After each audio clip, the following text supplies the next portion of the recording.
그리스도께서는 장래 좋은 일의 대제사장으로 오사 손으로 짓지 아니한 것 곧 이 창조에 속하지 아니한 더 크고 온전한 장막으로 말미암아 염소와 송아지 피로 하지 아니하고 오직 자기의 피로 영원한 속죄를 이루사 단번에 성소에 들어가셨느니라.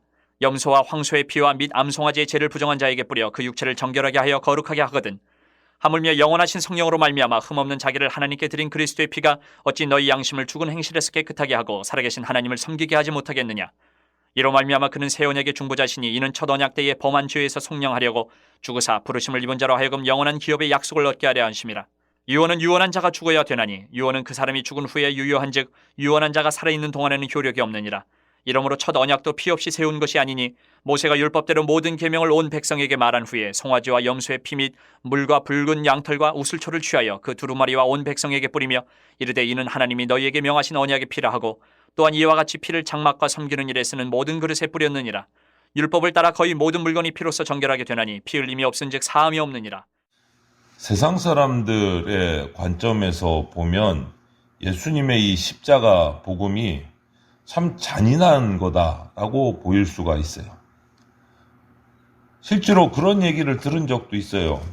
어떤 초신자 분이 새신자 교육을 하는데 처음 교회에 전도받아 오셔가지고 새신자 교육을 하는데 교회에 대해서 뭐 궁금한 거 있으면 한번 물어보십시오. 질문을 하십시오. 이렇게 했더니 저에게 이런 질문을 하신 적이 있어요. 하나님이 아들이 한 명밖에 없다는데 내가 듣기로는 그 아들을 그렇게 끔찍하게 십자가에 못 박아서 죽게 했어야 되느냐. 하나님이 능력도 많고 못하시는 일이 없다는데 꼭 그렇게 아들을 죽일 필요가 있나. 이렇게 얘기를 하시는 적이 있어요. 다른 방법을 찾지. 그렇게 볼 수 있는 것 같아요. 충분히. 자기 아들을 그렇게, 그것도 하나밖에 없는 외아들을 그렇게 죽여야만 했나. 그냥 죽이는 것도 아니고 십자가에서 그렇게 정말 죽여야 했나. 그런데 오늘 히브리서 저자는 그렇게 증거를 하고 있어요. 죄인인 우리 인간의 죄를 다 제거하고 속죄하려면 반드시 그 길밖에는 없었다라고 얘기하고 있어요. 히브리서에서. 그 길밖에는 없었다. 왜냐하면 죄를 없애주고 죄를 속죄하는 데는 반드시 죄값을 지불해야 된다. 반드시 죄값을 지불해야 된다.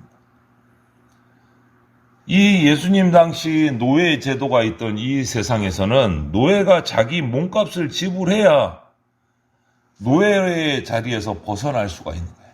노예 증서를 불태워버리고 자유인이 될 수 있는 방법은 그 노예에 대한 몸값을 지불해야 되는 거예요.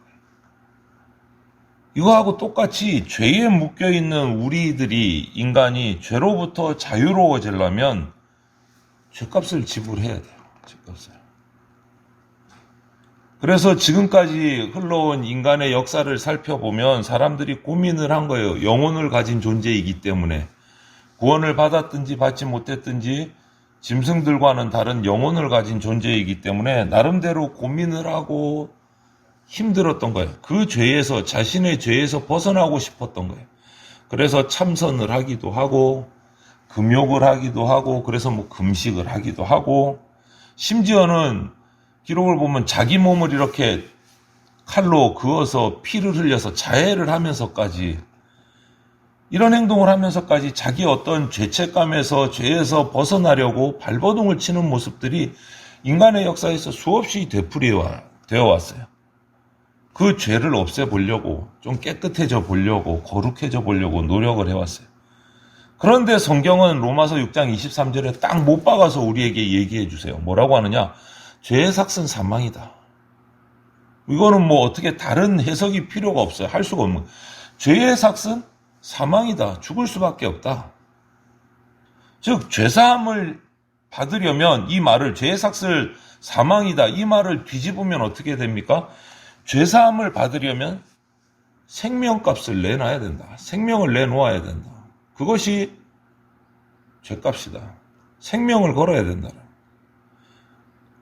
그렇게 말하면서 오늘 뭐라고 말씀해 주십니까? 22절에 피 흘림이 없은즉 사함이 없느니라. 똑같은 말씀이잖아요. 죄의 삭은 사망이다. 이것을 해결하려면 피 흘림이 없은즉 사함이 없느니라. 이 말씀은 육체의 생명은 피에 있습니다 라는 레위서 말씀과 통하는 말씀인 거예요. 육체의 생명은 피에 있다. 피 흘림이 없은즉 사함이 없다. 죄의 삭은 사망이다. 연결되어 있는 거예요. 서로 연결되어 있는 말씀. 생명으로 갚아야만 죄값을 치르고 자유로워질 수 있다라는 말이에요. 죄값을 치르고. 그런데 유대인들은 구약 성경을 보면 자신들이 율법을 따라 드리는 그 짐승의 피로 드리는 희생과 헌신, 이것으로 죄를 완전히 없앨 수 있다고 오해하고 있는 부분들이 참 많이 있어요. 소나 양으로 이렇게 제사를 드리면 우리의 죄가 다 사함 받는다. 그런데 따지고 보면 소나 양으로 드리는 제사가 상당히 비싼 제사인 거예요. 소 한 마리를 잡고 양 한 마리를 잡고 5대 제사 중에 어떤 제사는 그렇게 형편이 안 되는 사람은 비둘기를 가지고 드리기도 하지만 상당한 일반적인 제사는 엄청난 비용이 들어가는 거예요. 소를 잡아야 하고 양을 잡아야 하기 때문에. 거기다가 유대인들의 율법의 생활을 보면 11조 드려야 하지요. 정기적으로 나와서 기도해야 되지요. 안식일을 잘 지켜야 하지요. 나름대로 자기들은 그 죄를 해결하기 위해서, 구원받기 위해서 정말 엄청난 대가를 지불하고 있는 거예요. 엄청난 대가를. 경제적으로나 정신적으로나 이 율법을 통해서 구원받기 위해서, 죄사함 받고 구원받기 위해서 정말 많은 것들을 지불한 거예요. 많은 것들을. 그런데 그들의 그런 희생, 그런 노력, 그런 정신적, 육체적 부담도 그들의 죄를 완전히 사할 수가 없었다는 게 안타까운 결과입니다. 오늘 본문 13절에 이렇게 표현하고 있습니다. 염소와 황소의 피와 및 암송아지의 죄를 부정한 자에게 뿌려 그 육체를 정결하게 하여 거룩하게 한다라고 말해요. 여기서 중요한 건 뭡니까?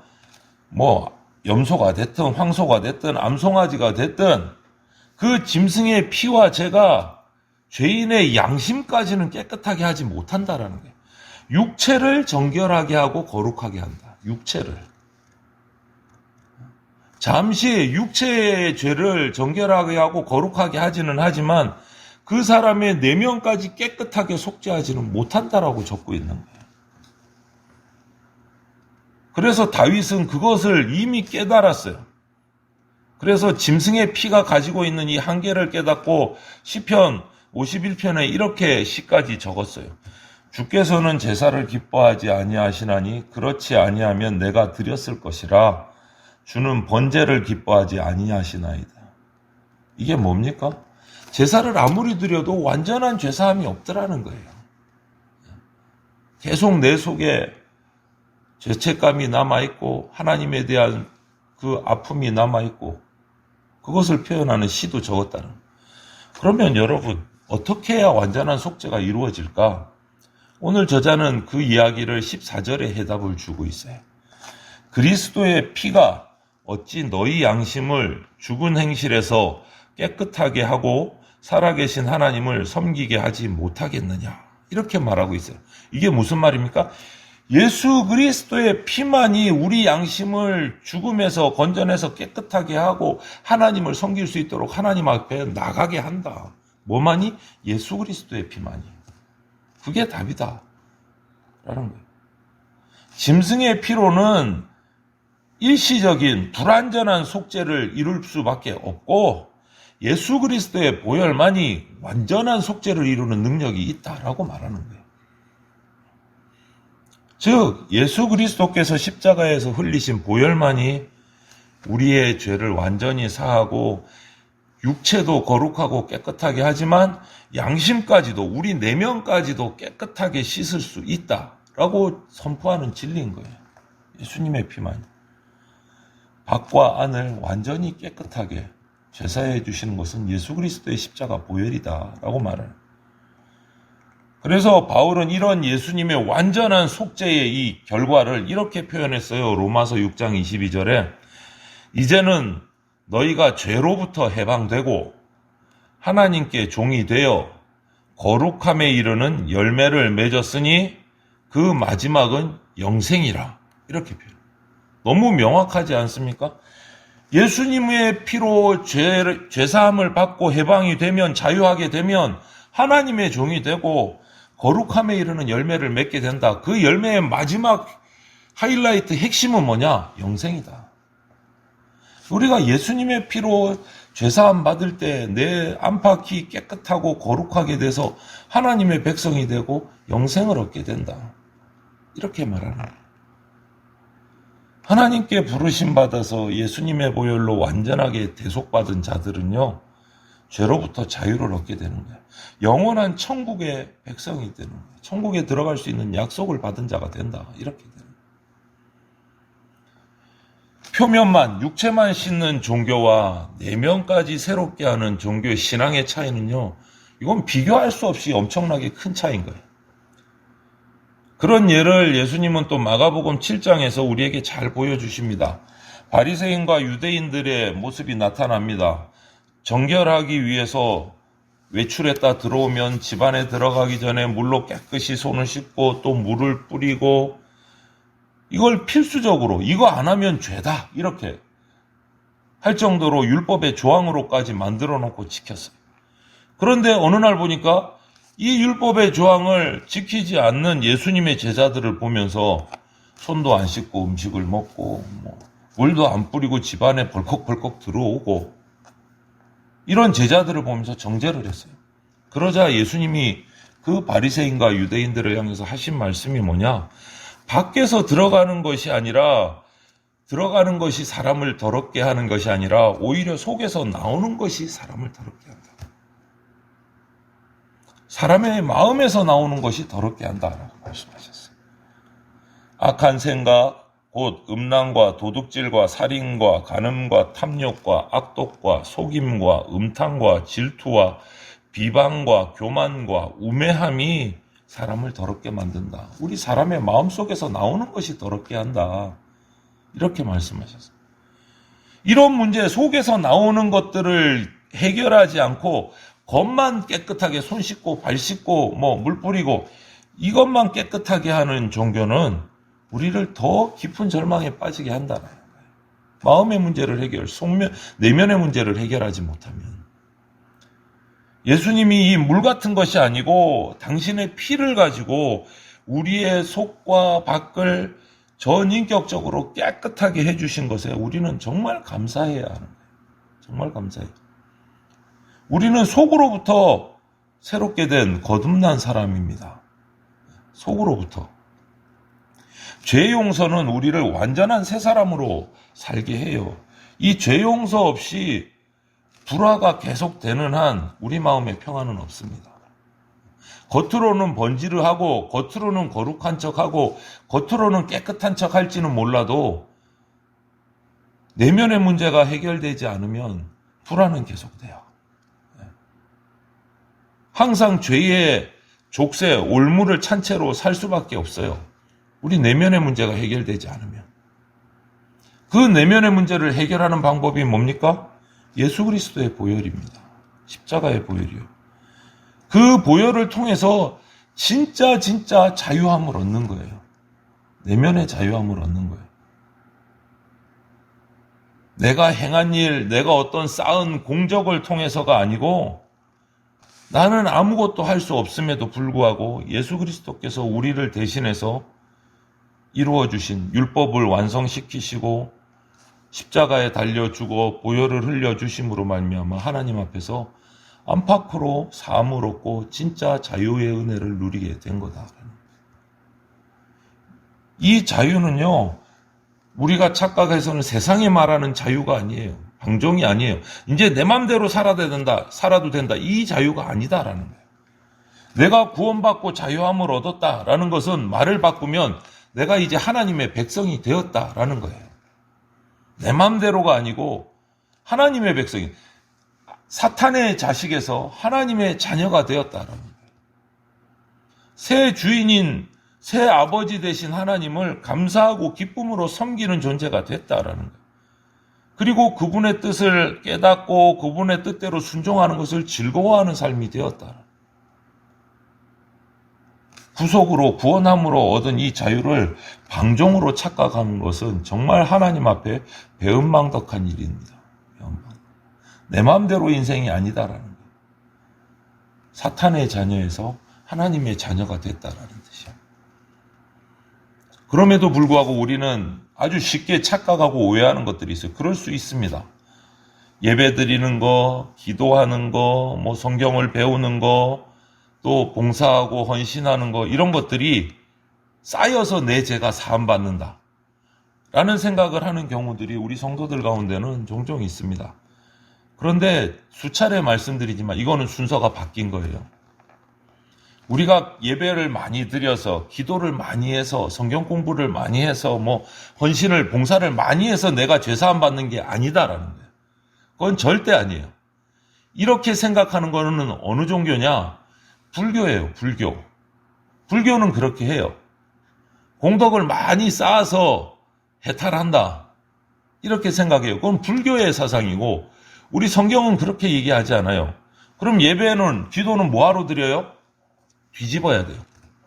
아무 조건 없이 하나님께서 나를 택하시고 예수 그리스도를 보내주셔서 십자가에 달려 죽게 하시고 그 보혈로 아무런 공덕 없는 나를 살려주셨기 때문에, 용서해 주셨기 때문에, 마귀의 자녀에서 하나님의 자녀로 삼아 주셨기 때문에 감격해서, 감사해서 예배드리고 기도하고 봉사하고 헌신하는 거예요. 감사해서. 이것이 뒤집히면 불교가 돼버려요. 우리의 힘으로 구원 얻는 게 아니에요. 구원 받았기 때문에 감사하기에 헌신하고 기도하고 예배하는 거예요. 그래서 예배는요, 맥추절, 추수절, 성탄절날만 감사 예배가 아니에요. 모든 예배가 감사 예배가 되는 거예요. 왜? 나를 구원해 주셨기 때문에 오늘도 감사해서 예배드리고, 나를 죄사해 주셨기 때문에 오늘도 감격해서 감사기도 드리고, 순서가 절대 바뀌면 안 돼요. 그래서 우리의 죄사함은 우리 인간의 어떤 행동으로 만들어진 게 아니다. 오직 딱 하나, 우리의 죄사함은 예수 그리스도의 보혈만으로 이루어진 거다. 우리는 이것을 반드시 기억해야 돼요. 내 죄사함의 구원은 예수님의 보혈로만 이루어진 거다. 그것을 반드시 기억해야 됩니다. 이런 죄사함의 은혜가 나를 죄사해주고 내가 용서받았다. 이것을 깨닫고 오직 믿음으로, 감사함으로 하나님의 은혜의 보좌 앞에 우리는 날마다 나가야 되는 겁니다. 은혜의 보좌에 나감으로 구원받는 게 아니고 내가 죄사함 받았기 때문에 은혜의 보좌로 나가는 겁니다. 또 그 은혜로 말미암아 내가 완전히 속죄받은 자로서 하나님의 거룩하심을 닮아가는 삶을 우리가 살아가야 되는 거예요. 구원받았기에. 오늘 하루도 우리가 이런 마음을 잊지 않고, 이 순서를 잊지 않고, 하나님이 아무 조건 없이 나를 택해 주시고 나를 사랑해 주시고 내 죄를 예수 그리스도의 보혈로 사해 주신 것에 감사하는 마음으로 오늘도 기쁨으로 이 하루를 주님 앞에 감사함으로 기쁨으로 살아가는 주의 백성들이 다 되시기를 주님의 이름으로 축원을 드립니다. 아멘.